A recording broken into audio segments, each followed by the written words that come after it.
Chegamos a mais uma sexta-feira no Cafeína, aquele dia onde vocês aguardam as dicas culturais de Samidana para saber o que fazer no fim de semana, que livro ler, que seriado assistir, enfim, além daqueles comentários. Sim, perguntas, sugestões. E com essa pandemia e isolamento sem fim, nossas dicas acabam ajudando o final de semana de alguns, pelo menos é o que a gente espera. Se alguma ou outra não valeu a pena, não era a intenção, você pode inclusive deixar aqui registrado nos comentários, porque é bom saber onde acertamos, onde erramos, certo? Exatamente, mas antes do Invest Cult, nós temos sim o Tira-Teima e para você que nos acompanha, sabe qual é o tema do dia? Depois da vinheta.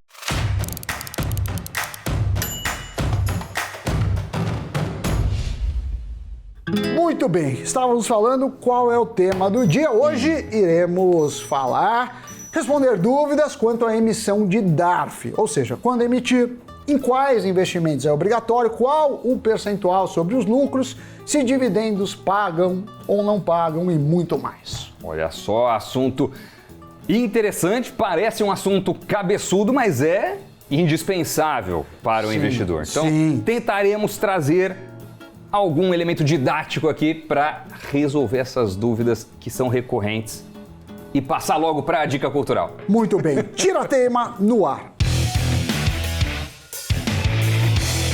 Muito bem, todo investidor busca bons retornos, mas muitos esquecem de considerar os impostos, uma das certezas na vida, os impostos sobre os lucros, a depender da classe de ativo. Inclusive, antes de entrar em um ativo, é fundamental saber como funcionam os impostos. Muitos investimentos no Brasil deixam de ser interessantes por conta dos impostos e muitos só são interessantes por conta de isenções. Então, tem que ficar de olho. E além disso, como ninguém quer ter problema com o leão, com a Receita, o DARF é a principal ferramenta da Receita para recolher impostos de operações financeiras. A emissão é obrigatória, tanto para pessoas físicas quanto jurídicas. E os internautas nos enviaram algumas perguntas a respeito deste assunto. Vamos começar com a pergunta da Isabela Coutinho.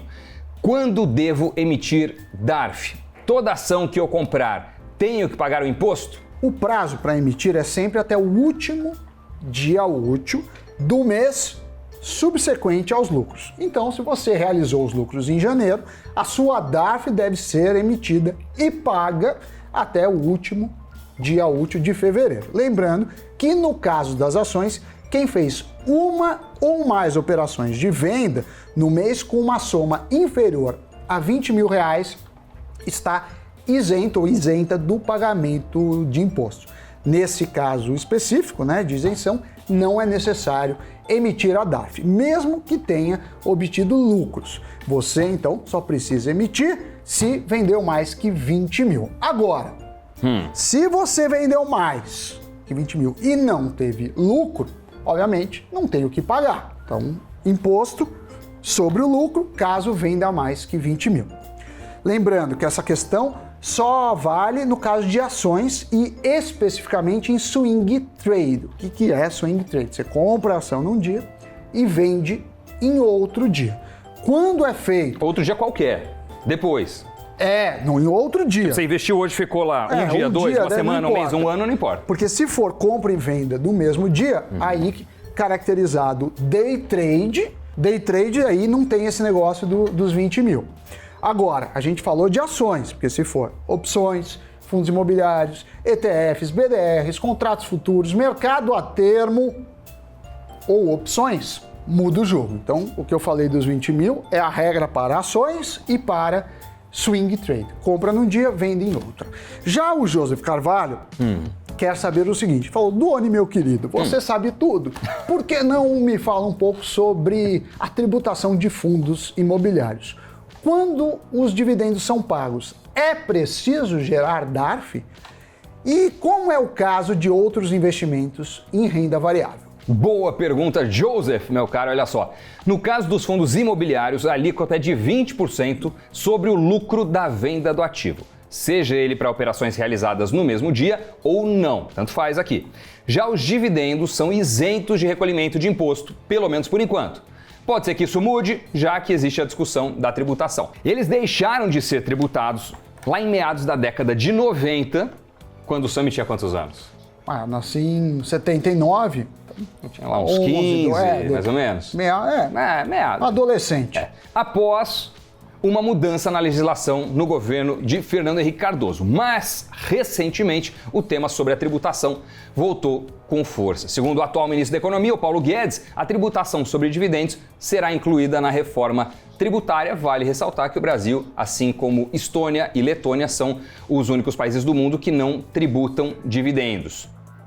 Em um levantamento da Tax Foundation, que considera os países europeus membros da OCDE, que é a Organização para a Cooperação e Desenvolvimento Econômico, a Irlanda foi apontada com a maior taxa de imposto sobre dividendos entre os países da OCDE, com 51%. Na sequência vem Dinamarca, com 42%, Reino Unido, com 38%. Já na outra ponta da tabela, a Grécia tem a menor taxa, 5%, seguida pela Eslováquia, com 7%. Já nos Estados Unidos, a alíquota sobre dividendos é de 29%, enquanto no Canadá é 39%. Doni. Pois é.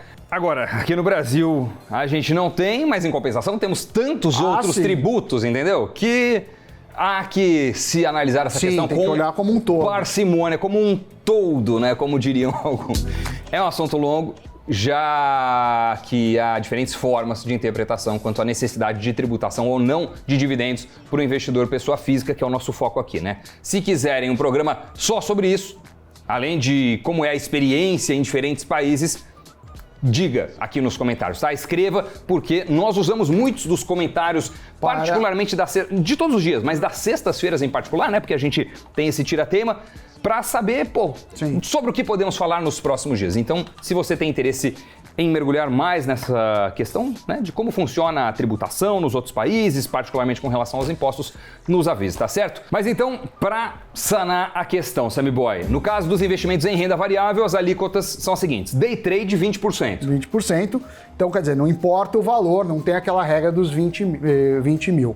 Swing trade 15%. Aqui é isento para valores abaixo de 20 mil reais. ETFs e futuros 15%. Sempre sobre o ganho, né? Então, sobre o lucro, sobre o ganho. A pergunta da Michele Viana que o Sam vai responder agora é a seguinte: em Tesouro Direto e outras aplicações mais conservadoras, como a renda fixa, eu tenho que emitir DARF? As aplicações em renda fixa e Tesouro Direto têm o imposto, só que ele é retido na fonte. Isso vale dizer que o desconto é automático e o investidor não precisa fazer nada. Já a Bruna Souza está preocupada em seguinte: quem a avisa para gerar a DARF? Então ela falou: gostaria de saber se quando a venda é concretizada, recebemos um aviso para gerar a DARF. Então ninguém vai te avisar. Não é a corretora, não tem outro meio. Então o que você tem que fazer? Quando você efetua uma venda com lucro, você é responsável para emitir sua própria DARF, lembrando que pode ser até o último dia do mês subsequente. Como explicamos aqui na primeira pergunta da Isabela, a data, é essa. Então você tem mais de um mês, dá para pensar, mas você tem que tomar cuidado aí para não se perder. Agora chegou a hora de lermos os nossos comentários deixados por vocês, Doni. Vamos ver, aqui a gente separou alguns. A Norma Cassino ou Cassino? Cassino! Chevi Tarese. A Norma, ô Norma, um beijo pra você, mandou uma piadinha pro Sam, então o Sam que tem que ler, né? O urso polar gosta de morar na neve, já o bipolar tem vezes que sim, tem vezes que não, tem vezes que sim, tem vezes que não. Já o Neivio Almeida, essa TV do estúdio está fora do prumo e me incomoda para caramba. Alguém pode consertar, por favor? Então temos uma audiência muito criteriosa, com transtorno obsessivo compulsivo, talvez, ou não? Tá fora do prumo, está desalinhada assim, não, mas assim não tem como perceber. Olha só. Colocaremos um nível aqui para ver se de fato há este transtorno na televisão que está te incomodando, meu caro. Vamos cuidar disso. A Vânia falou o seguinte: ótimo vídeo com relação ao caso GameStop. Mesmo vendo que o negócio não se sustentará, fica a pergunta: se os tubarões podem, por que as sardinhas não? Terá que ter mais discussão sobre isso e ainda sobre o programa da GameStop. Temos mais comentários. Sim, o Pedro Emanuel emendou: só vocês me fizeram entender sobre o caso. Feito isso, encerramos, aí agradecemos o Pedro, todo mundo pode estar convidado a compartilhar o canal, curtir, recomendar, deixar comentários, todos são lidos com muito carinho. Mas hoje é sexta, hoje é dia de Investe e Curte, roda a vinheta.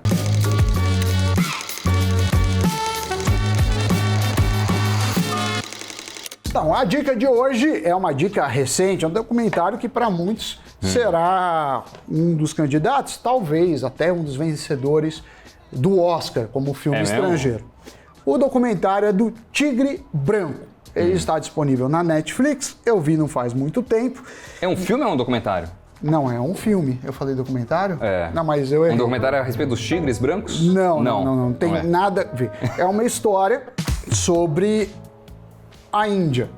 Lá você tem aquela questão de casta, a gente não tem casta no Brasil, mas a gente também tem uma desigualdade social. Então faz uma reflexão bastante interessante. Ele foi produzido pelo Mukul Deora, produtor executivo, foi o Ava DuVernay e a Priyanka Chopra Jones. O diretor é um diretor que gosta bastante dessas questões reflexivas, né? Que é o Ramin Bahrani, que, se eu não me engano, ele é inglês, mas ele tem ascendência indiana. Eu gostei muito do documentário. É um filme ou é um documentário? Não, é um filme. Eu falei documentário? É. Ele me lembra um pouco a questão do quem quer ser o milionário, né? Que ele faz um pouco disso.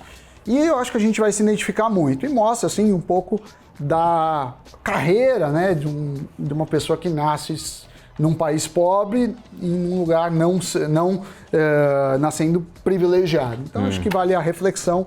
Mas ele se torna um empreendedor? Ele se torna, no final, um empreendedor e ele vai lá, a carreira dele, não vou estragar o filme, não vai ter spoiler. Mas é legal. Mas legal. Gostei. Eu não assisti. O Sami me indicou faz alguns dias, ainda não consegui parar. Vou então seguir a sua dica do Investe Cult dessa sexta-feira. Boa, depois você me fala o que você achou. Vocês também deixem os comentários, eu gostei muito. E com isso, podemos partir para o nosso final de semana. Depois do giro de notícias, pode rodar. Ah, sim. O Nubank lançou um novo cartão de crédito focado em desbancarizados, ou para quem tem nome sujo. A nova modalidade está em fase de teste e disponível apenas para clientes convidados. Para começar a utilizar o produto, basta realizar uma transferência de qualquer valor na Nuconta, a conta digital do Nubank, para o cartão. O montante se transforma automaticamente no limite de crédito disponível para compras. O objetivo é facilitar o caminho das pessoas para ter um cartão de crédito tradicional através do histórico que será criado com a Fintech. Um levantamento realizado pela consultoria McKinsey revela que 100 milhões de pessoas devem mudar de profissão até 2030 por causa da Covid-19. O motivo? Desemprego e extinção de cargos com baixa remuneração farão com que trabalhadores sejam forçados a assumir novas ocupações até o final da década. Mulheres, minorias, jovens e pessoas com menor grau de escolaridade provavelmente serão os mais atingidos. E 3 programadores norte-coreanos foram acusados de roubar 1,3 bilhão de dólares em dinheiro e em criptomoedas através de ataques cibernéticos. Tanto empresas como instituições financeiras, além do governo norte-americano, foram prejudicados pelos ataques. Os hackers seriam membros da Agência de Inteligência Militar da Coreia do Norte. Promotores dos Estados Unidos acreditam que os ataques começaram em setembro de 2009. Bom, já que você quis dar o giro de notícia, não quis dar já partir para direto, o sabadão. Vamos olhar ele, o fechamento de mercado.